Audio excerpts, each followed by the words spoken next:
and the hour is already. You are not reading with me. The hour is already late. Send the multitudes away that they may go into the villages and buy themselves food. But Jesus said to them,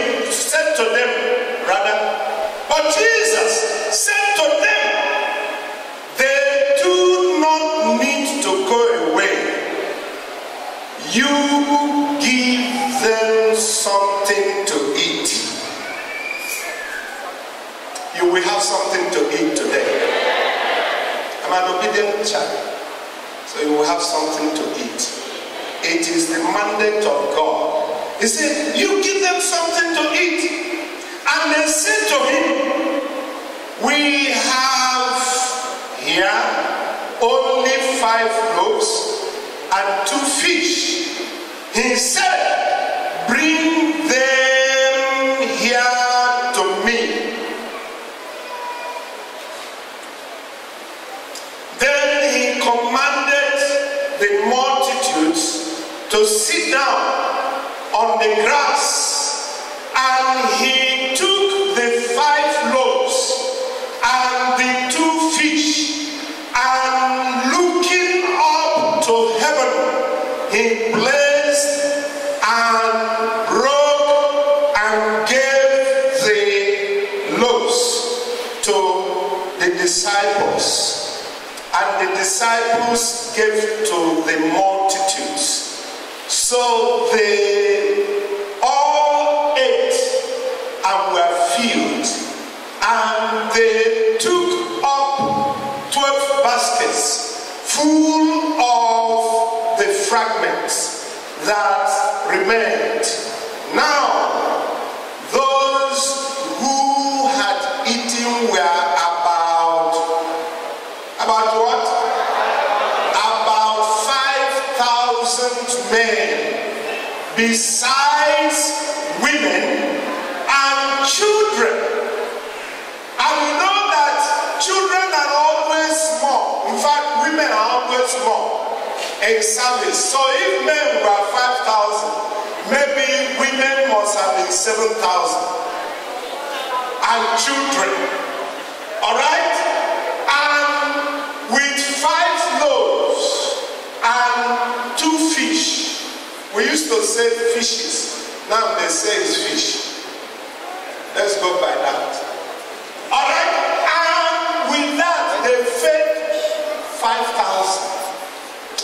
Today, the Lord will feed you. With the finest wheat, the Lord will feed you. I was telling them here on Tuesday. They say, oh no, Abakalaki rice is the best. Na so me. Because the other one is now costly. And that's why we are saying, how do they call that one again? Ofada. And they say Ofada is the best. It's not the best for you. You will have the one that money seems to be big. God will give you big money to acquire it. And you will eat. You will eat in the name of Jesus. Time is not there again, but I will still give you some things here to take home. Maybe I will resort to reading so that I will save time. Now, God, our God is merciful and compassionate beyond description. Our lives are resting on the mercy and compassion of God. Absolutely, we have never merited anything from God, neither can we ever. Mercy is attitude of God's love, and compassion is the product of mercy. Compassion comes from mercy, and of the unfailing mercy of God. That's why we're here today. This message, I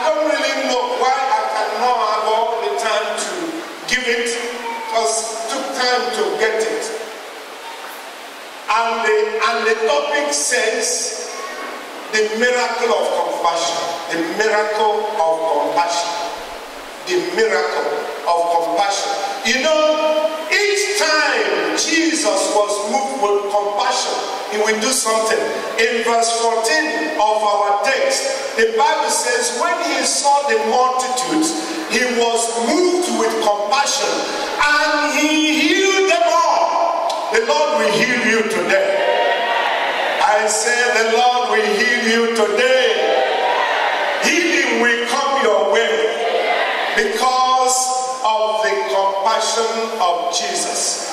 Everywhere you go, you will see that our God is God of compassion. It is mercy and compassion describe the character of God to us. So don't think of what you will merit. Think of what mercy will do for you. In the name of Jesus. Let me quickly give you a few things and then we'll pray. Number one, multitudes were drawn by compassion of Jesus. In verse 13, the Bible says that Jesus was told that Herod has slaughtered John the Baptist. You know all the story. And the Bible says in verse 13, when Jesus heard it, he boarded a boat and went to a deserted place. And there, what follows was that the multitudes, when they heard it, they also followed him on foot. They followed him on foot because they knew. And there are a few things that I could see there. Jesus' audience were always drawn to him by his compassion towards them. They knew he had answered to every one of their needs and was always willing to offer solution to them without hesitation. Therefore, these audience, multitudes, what did they do? They now run after, or they run after him wherever he was and wherever he went. This particular one, the Bible says that when they heard, and I have few thoughts that I want you to consider. Number one is Jesus separated from distractions that was in Galilee at that time. You know, every serious-minded person always avoids distraction. When you have a noble cause and you are pursuing it with all your heart, you don't give in to distraction. You don't give in to story. You don't give in to gossip. You don't give in to all the tales that the enemy is parading and peddling around. You always give away. Jesus said, let me not allow this man to come and disturb me here. Let me avoid his distraction. And Jesus went. Number two, we find out that the multitude were sensitive to their needs. They were sensitive to their needs. That was why when they heard that Jesus had departed from Galilee, they too did something. Many times, not all of us know what our needs are. Not all of us know the season and times. Not all of us, we take every day as the same thing. You say, who is this man talking?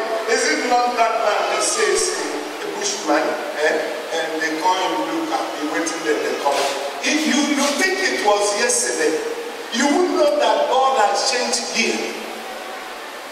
But these ones were always sensitive. Everywhere he turned to, they will turn that way. When Jesus heard that Herod had disturbed his forerunner, John the Baptist,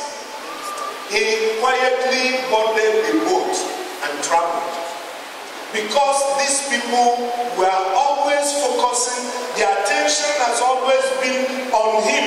When they heard it, they also followed him afoot. Number 3 is that the multitudes were searching for solutions.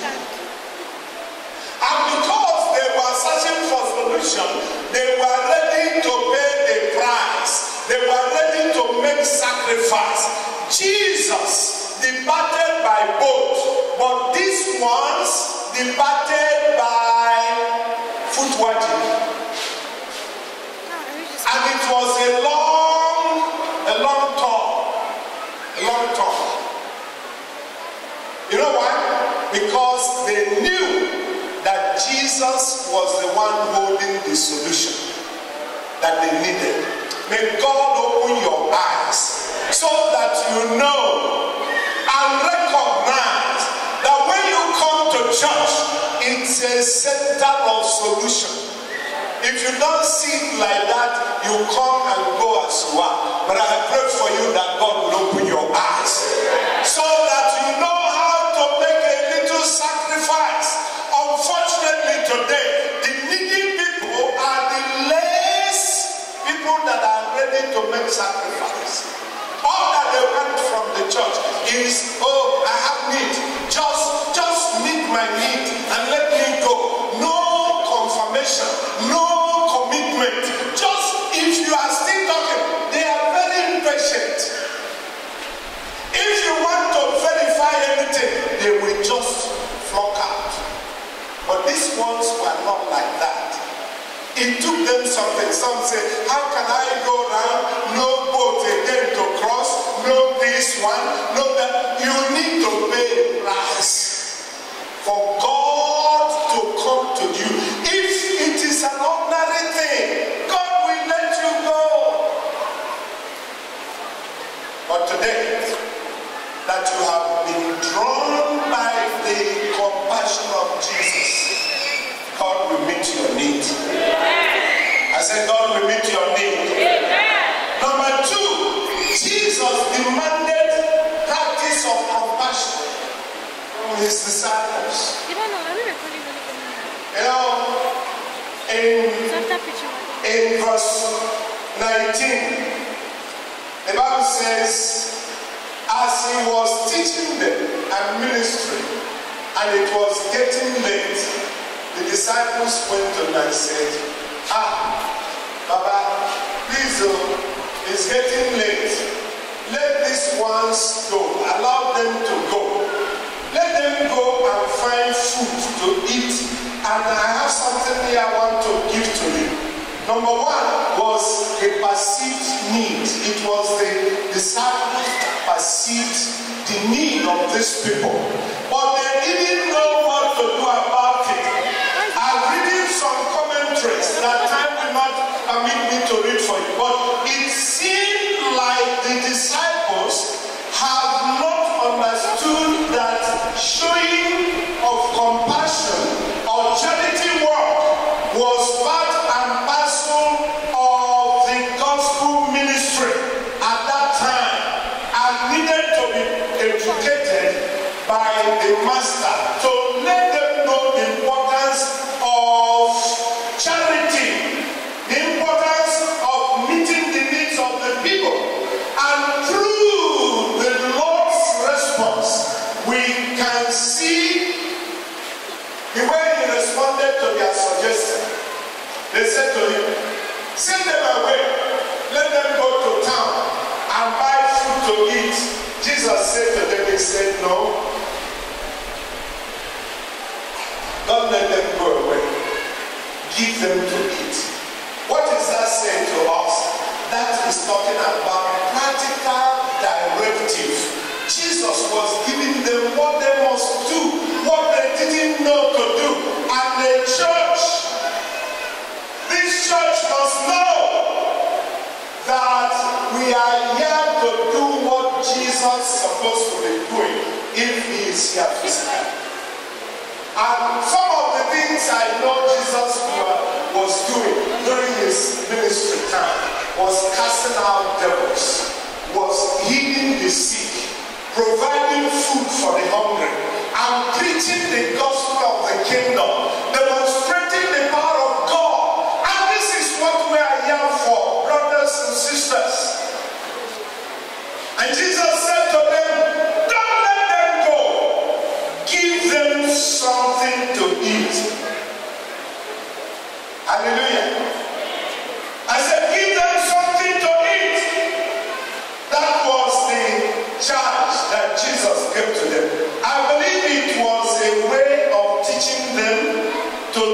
by faith and attitude of showing mercy to the needy. That was what Jesus did. And again, of course, he knew what to be done. If you read John chapter 6, verse 6, the Bible says that Jesus knew what should be done to feed the people. But he wanted the people to exercise their own brain to think and to stretch their own heart. And he said to them, don't send them away. Give them to eat. Do you know that feeding the hungry is a great ministry? Do you know that? Oh yes, it's a great ministry. And in this place, I believe that God will not let us stop in just, this one is for everybody, it's not just for the hungry. It's whether you are hungry or not, we have something to eat. This Sunday, next Sunday, until the 7th Sunday. Thereafter, I believe that God will not allow us to stop there. God will help us to look at the needs to meet. God will help us to see situations. Thank God that the road is being constructed. And thank God that we are contributing to it.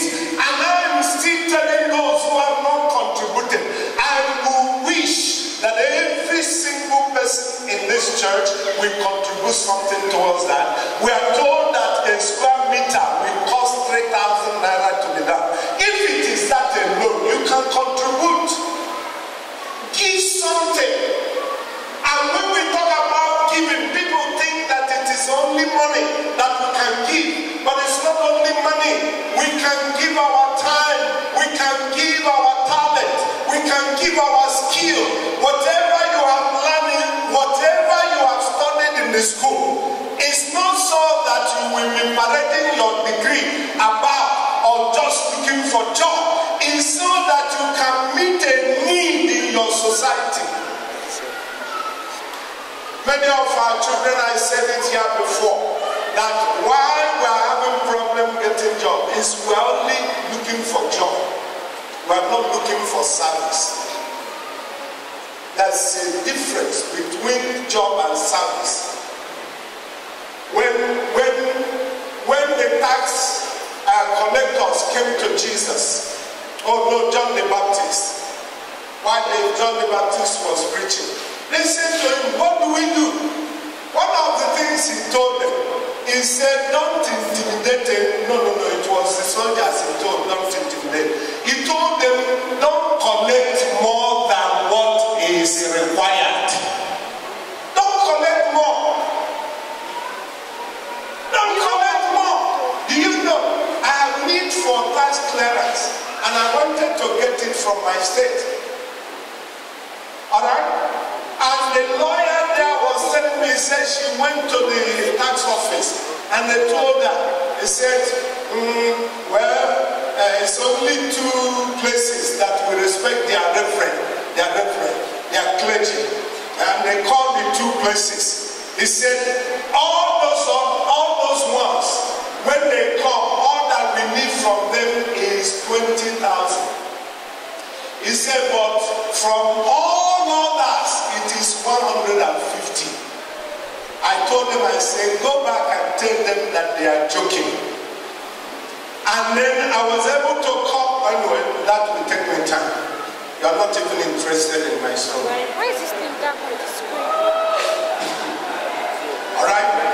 So, I know time has really gone, but if you can listen to what Jesus said to the people, said, give them to eat. Let me read you at least these 2 scriptures. If all that I can read and close, I won't mind. And let me show you something in Proverbs chapter 19 verse 17. Proverbs chapter 19 verse 17.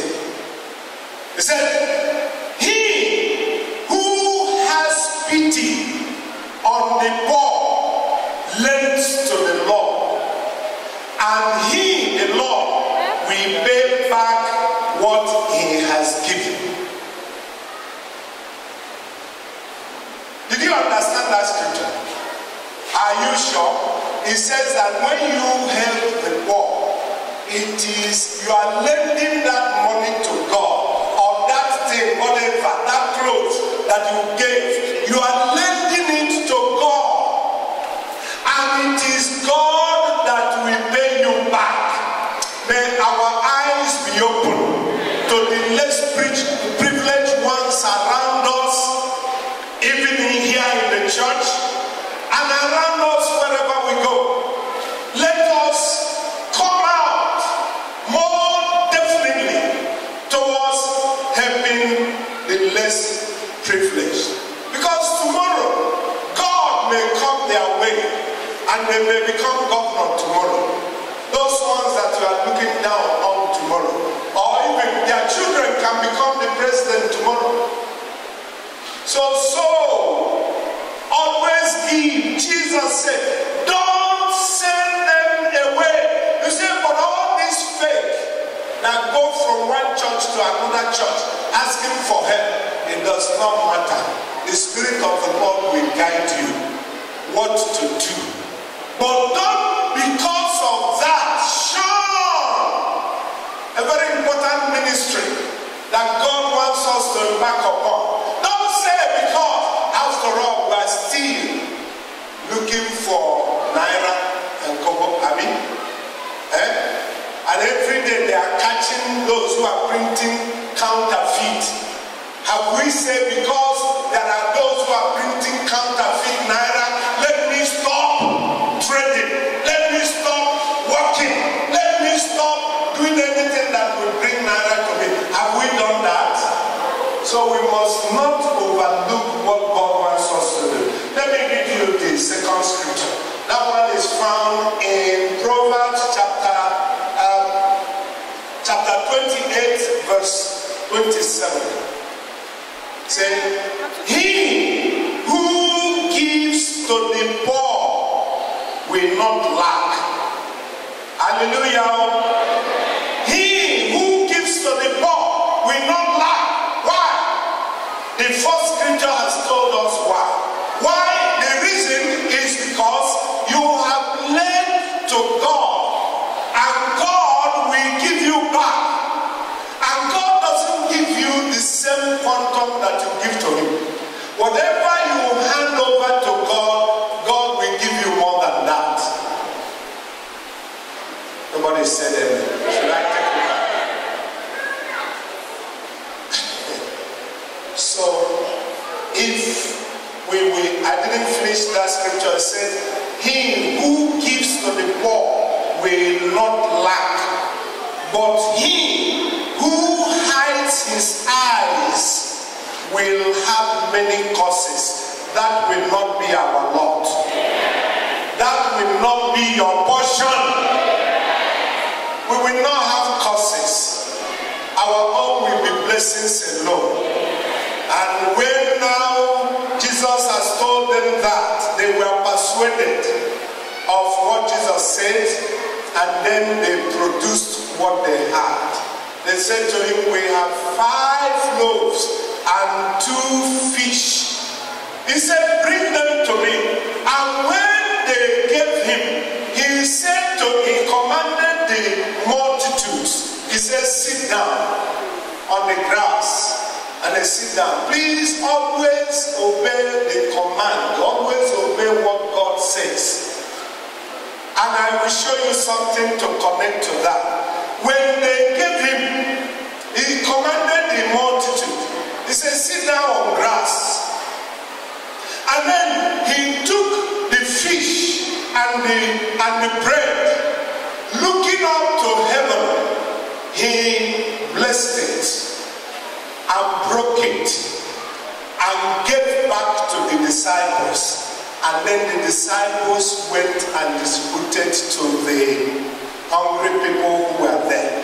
That shows me something, a very good spiritual connotation in that place, or I would rather call it revelation, that many of us that don't be around church. Listen, God does not give things directly. He gives to his servants, and the servant will distribute to him. You better begin to draw your ears. When we are praying for you, when we are blessing you, we are only taking what we have received from God, and then we are sharing it with you. When we are preaching the word, we are sharing with you what we receive from God, because God is God of order. He will always follow that principle. He will always. He said, after all, I can do it by myself. Okay, you can do it by yourself, but you may not get the same result if you allow God to do it in his order. What do? You sit down and then you wait for your portion.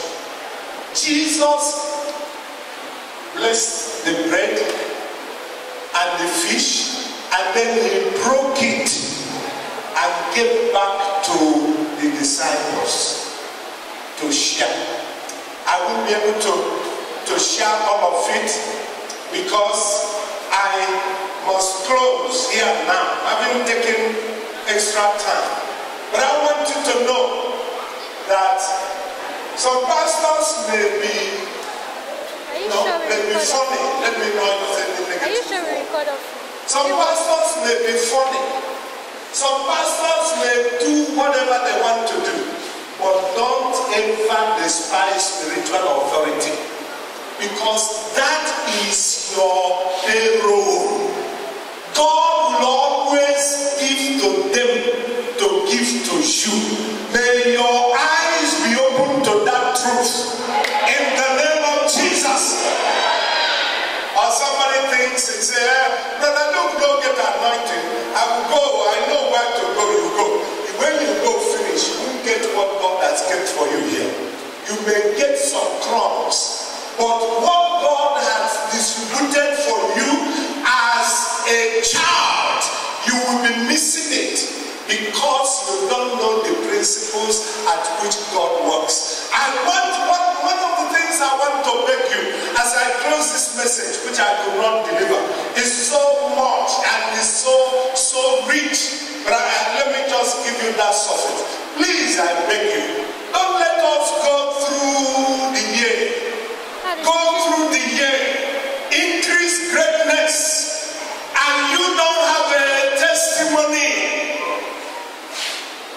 That is You'll be making my God a liar, making the word of God of no effect just because of your attitude.